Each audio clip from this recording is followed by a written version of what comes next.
One of the problems we have as Christians today is that we think of ourselves as bigger than we actually are. And that interferes with our relationship with Christ. We think, man, I have such a love for God, but for some reason I just feel disconnected with Him. And that's because we're not willing to take the steps that He did.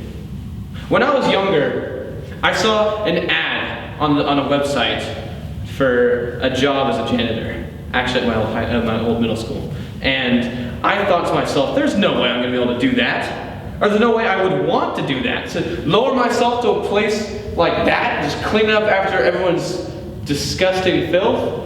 No, thank you. I'm good. I needed the money for college, but I decided not to do it. Now on the other end, there's my uncle.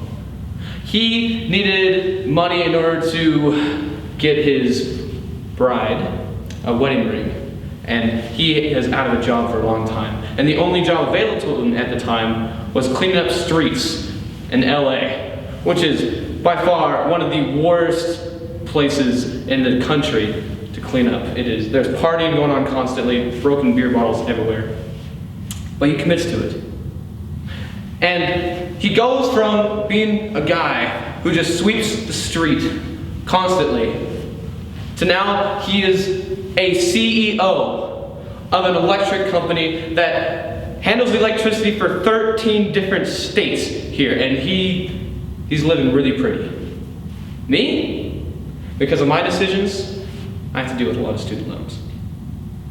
Now, Christ, he humbled himself a lot like my uncle did. He was willing to start from the bottom in order to be successful. We see this a lot in Philippians 2. I'm going to be reading from Philippians 2, chapter 3 to 8 today. And it says, "Do nothing from selfishness or empty conceit, but with humility of mind, regard one another as more important than yourselves. Do not look merely for your own interests, but also for the interests of others. Have this attitude in yourselves, which is also in Christ Jesus, who, although he existed in the form of God, did not regard the equality with God a thing to be grasped, but emptied himself, taking the form of a bondservant, and being made in the likeness of men. Being found in the appearance of man, he humbled himself by becoming obedient to the point of death, even death on a cross." This right here is powerful because it shows us truly how we can be successful. We have to start from the bottom in order to work our way up.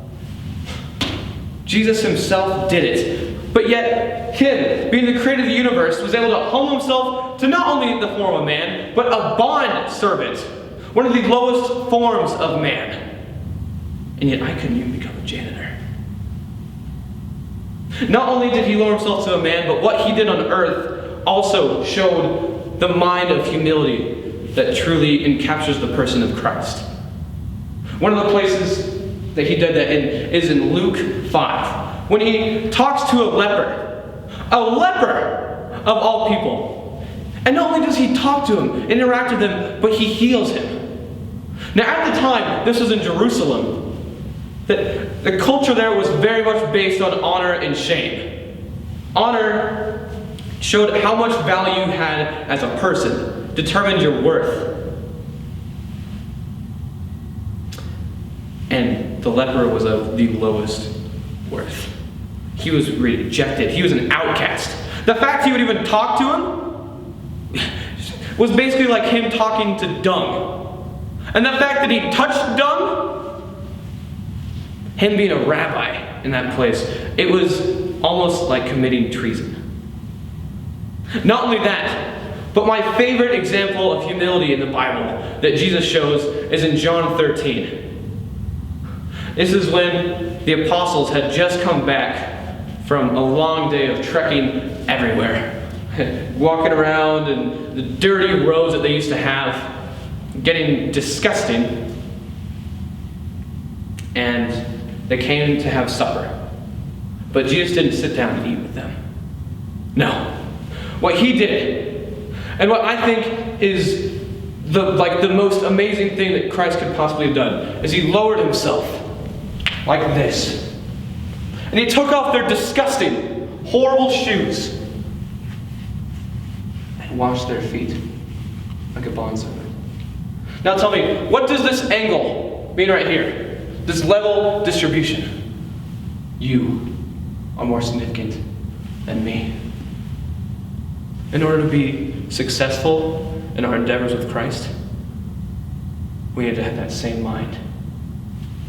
You are more significant than me.